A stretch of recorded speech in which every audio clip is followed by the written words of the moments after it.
Welcome. I'm Tracy Smith, and this is Here Comes the Sun, a closer look at some of the people, places, and things we bring you every weekend on Sunday morning.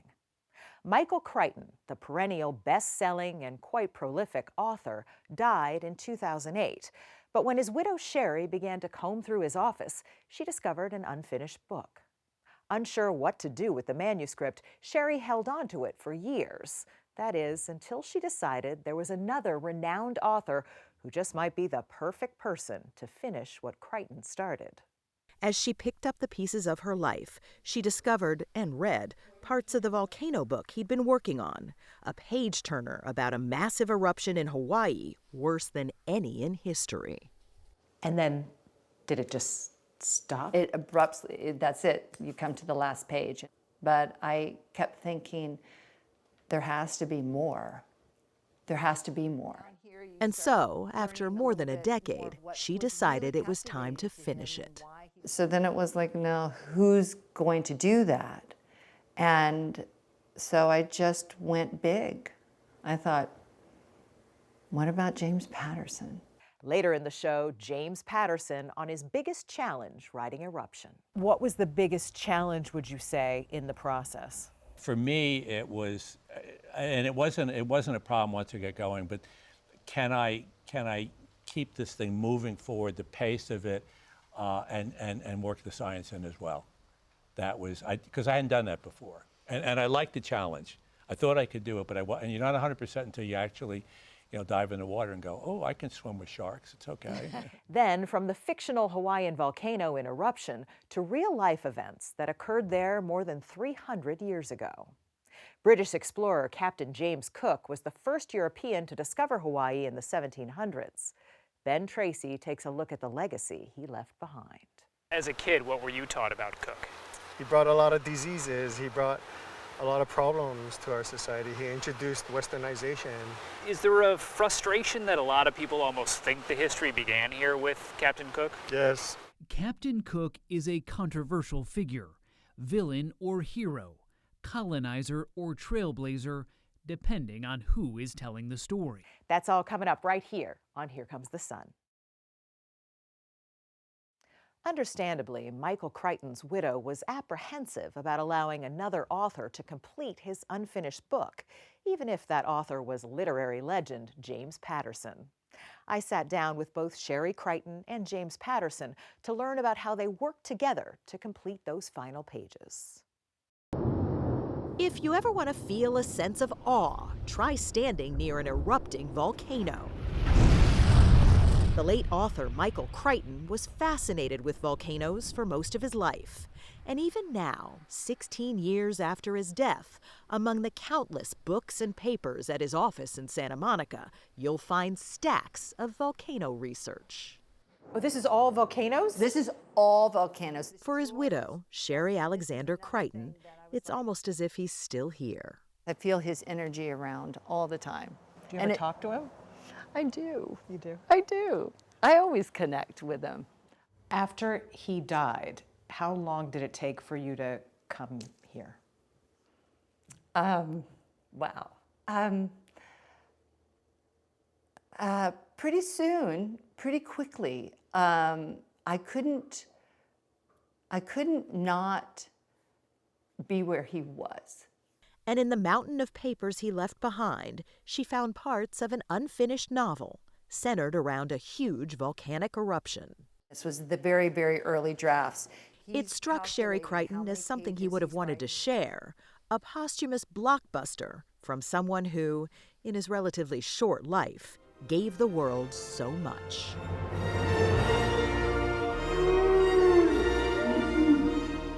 In the literary world, Michael Crichton was a colossus, the only writer to have a #1 book, movie, and TV show in the same year.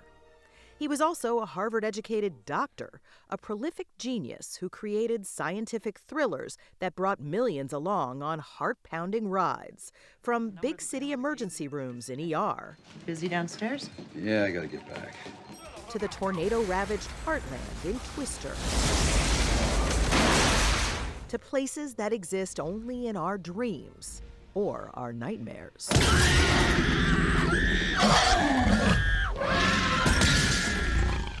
Sherri Crichton remembers him as someone who was incredibly fun, but at times distant.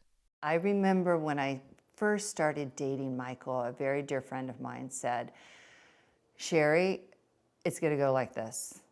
It's going to feel like he doesn't want to have anything to do with you when he's writing. It's not going to feel like he loves you anymore because he's going to be into the book. And you're going to have to be okay with that. And I was like, of course I'll be okay. But when it hit, like that first few times when he would really separate, he was present, but he actually was still in his creation, whatever that was. How'd you deal with that? I had a hard time. I'm not gonna kid, it was hard. And it took a lot of self-confidence to be able to say to myself, this is gonna be okay. Let's give it another month. Let's see what it's gonna be like. And it was okay. They married in 2005. But 3 years later, Michael Crichton died of cancer at age 66, leaving Sherri alone and 6 months pregnant with their son, John Michael.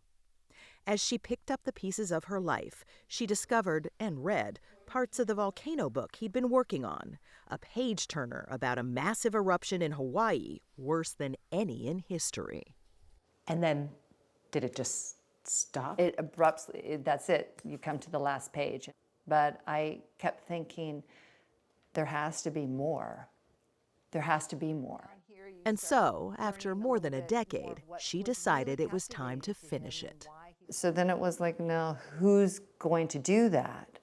And so I just went big. I thought, what about James Patterson? What about James Patterson? James Patterson, you might have heard, is one of the most successful authors in history.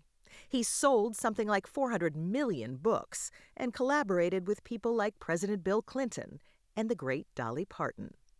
Truth is, Patterson has a backlog of projects that keep him working every day, but when Sherri Crichton called, he answered.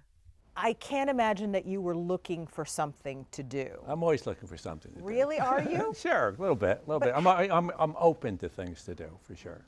And Crichton's story was too good for him to pass up about the big explosive volcano and the fact that it threatened to crack open a stockpile of toxic waste so potent that it could destroy life on planet Earth.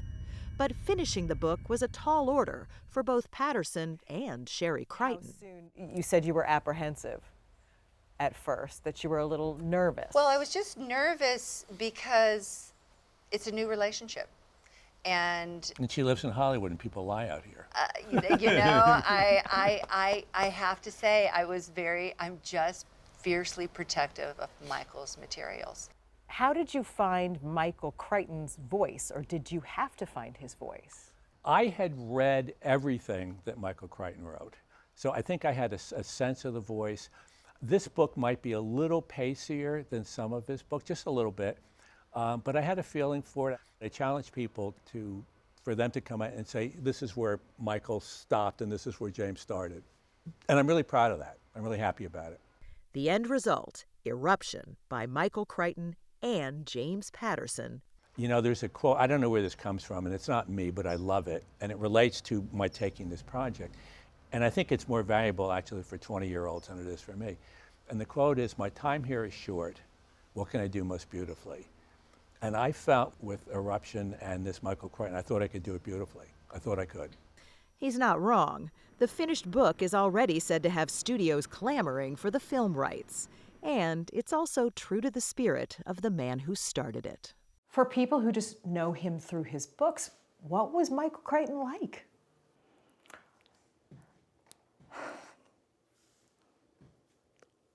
He was amazing. He was vulnerable and kind. And now his work will live on in a team effort that's both highly anticipated and, to Sherri Crichton at least, worth waiting for. I was single until the time I met Michael, and people used to go, why are you so picky? And I'm like, it's just not right yet. It's just not right. So I waited. And it was the same thing with Jim. It was the same thing. I waited on this manuscript until I felt that the time was right, that I had all the pieces of the puzzle, but then it had to be the right fit. And I think I did okay. Up next, an exclusive excerpt from my chat with James Patterson and Sherri Crichton, something you can only see right here on Here Comes the Sun. Stay with us. And it was very, very helpful in terms of making this book both incredibly entertaining and real. As promised, here's more from my interview with James Patterson and Sherri Crichton. What did you know about Michael Crichton before all of this? Who is Michael Crichton? Well, what I know about Michael Crichton is he's my favorite writer. I've read everything that Michael wrote, all of his novels and the nonfiction, travels, and I mean, he kind of invented this area where you take some great entertainment and you raise the genre. You make the genre better than it was, and he did it with just intelligence and just his knowledge of science, and that's an incredible art, to be able to tell a story you can't put down, and yet you learn so much while you're reading the story. You know, for me, I mean, Michener was always way too much information. I didn't want all that information, 90 pages on the seashells. And in this book, there's so much about volcanoes and Hawaii, and then this Black Death, this nuclear, and he knew about this stuff. He was obsessive about gathering information. And it was very, very helpful in terms of making this book both incredibly entertaining and real. So you send this off to Jim to read, and what did you hear next? We're in. We're in. And I'm like, really? We're in? It was very exciting. And I was a little bit, I'm going to be honest, I'm a little bit nervous. I've held this for 12 years. I've poured my heart and soul and free time into making sure that we have everything that we need. And I was like, okay, it's like, handing over the baby. I handed over the baby, and the baby was very well taken care of. And the next piece of this was, okay, yes, I would like to do this, but then Sherri had to feel comfortable that, and that's why the outline that I had to do was important, because you read it and go like, okay, yeah, this is going to work. This is good. It's going to be a novel that potentially we're both going to be proud of. What was the biggest challenge, would you say, in the process? For me, it was, and it wasn't a problem once I get going, but can I keep this thing moving forward, the pace of it, and work the science in as well? That was, because I hadn't done that before, and I liked the challenge. I thought I could do it, but and you're not 100% until you actually, dive in the water and go, oh, I can swim with sharks. It's okay. That was the biggest challenge for me. Yeah, and also just the responsibility of, I want this to be a novel that Sherri goes, I'm really happy that we got together to do this thing, and she is, right, Sherri? I very much am. I really, truly am. As a Michael Crichton fan, yeah. What's it like to step back and see this, to see both of your names on the cover? Oh, I think it's great. I'm so happy about it. I'm proud to be on the cover with Michael, and to have finished a book that I really feel very confident that people reading this will go like, yeah, this is one of Michael's bests. This is a good one. It's a good one. Up next, the history of paradise. Welcome back. British explorer James Cook helped put places like Australia, New Zealand, and Hawaii on the map, literally. And while some historians claim he often had good relationships with the natives he encountered, his final voyage to what we now know as Hawaii was more complex. Ben Tracy explains. On the big island of Hawaii, where the waves roll into Kealakekua Bay, a white obelisk 27 feet tall looms over the shoreline. It's a tribute to the great circumnavigator, Captain James Cook. It stands just feet from where he died. I live right across from his monument, and I get up every morning and I see this. This is where they lived. Akoni Palakat Nelson is a native Hawaiian, or Kanaka as they call themselves. He works for the Office of Hawaiian Affairs, advocating for the native people. As a kid, what were you taught about Cook? He brought a lot of diseases. He brought a lot of problems to our society. He introduced westernization. Is there a frustration that a lot of people almost think the history began here with Captain Cook? Yes. Captain Cook is a controversial figure, villain or hero, colonizer or trailblazer, depending on who is telling the story. But what is not in dispute is that in the 1700s, the British explorer literally put much of what we now know as the Pacific Ocean on the map, creating detailed diagrams of the places he was the first European to discover, including New Zealand, Australia, the Cook Islands, which still bear his name, and the islands of Hawaii. Whatever you think about Cook, he's certainly in the pantheon of the greatest explorers of all time. He gave us the contours of the Pacific Ocean. Hampton Sides is author of the new book, The Wide, Wide Sea, documenting Cook's final and fateful voyage. He had 3 voyages around the world. Each one was monumental. But the third voyage left England in July of 1776, just as the American Revolution was taking off. What was this voyage supposed to be about? What were his marching orders from the Crown? So Cook's third voyage was to go around the Cape of Good Hope and then to proceed to the west coast of North America and all the way up to Alaska in pursuit of the elusive, the fabled Northwest Passage. So on his way to trying to find the Northwest Passage, he stumbles upon these islands out here in the Pacific. What was his reaction?